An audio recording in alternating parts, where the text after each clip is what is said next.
Welcome to another edition of the Flood Watch podcast. Hi, this is Congressman Mike Flood, here to bring you the latest updates from Capitol Hill, key issues in Washington, as well as news impacting both Nebraska and the nation. This December, as we approach the end of the 118th Congress, the House has made progress on a number of major priorities. First up, the National Defense Authorization Act, or NDAA. Last week, the House passed this critical bill with overwhelming bipartisan support. This year's NDAA ensures that our military stays strong and ready to tackle the growing challenges we face as a nation. This bill includes substantial investments in our service members, including a 14.5% pay raise for junior service members and improvements to housing for military families. Supporting our troops is essential as we address a historic recruitment and retention crisis in our armed forces. On top of that, this significant bill funded significant investments at Offutt Air Force Base, with hundreds of millions of dollars allocated to the United States Strategic Command headquartered at Offutt. Importantly, this NDAA also eliminates funding for divisive programs like critical race theory. Our armed forces should never be used to push a political agenda the way the Biden administration has the last 4 years. My legislative team was hard at work this week as I introduced multiple new pieces of legislation.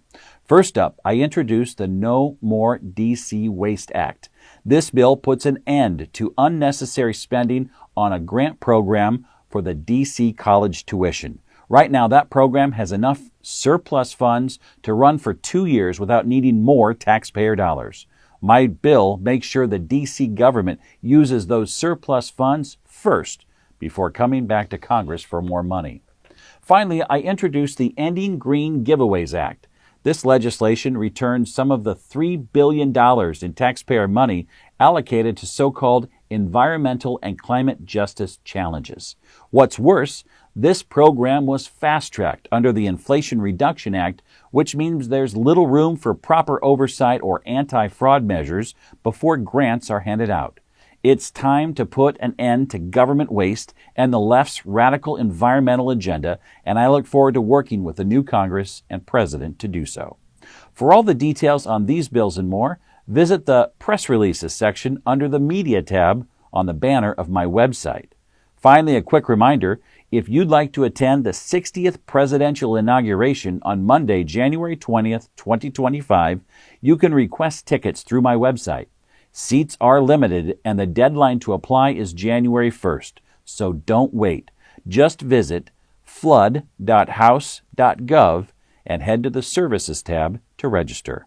And that's a wrap for this week's Flood Watch podcast. If you haven't already, sign up for my Flood Watch newsletter at flood.house.gov to get the latest updates straight from Washington. Thank you for listening. Have a wonderful, safe, and warm Christmas holiday with your family and friends.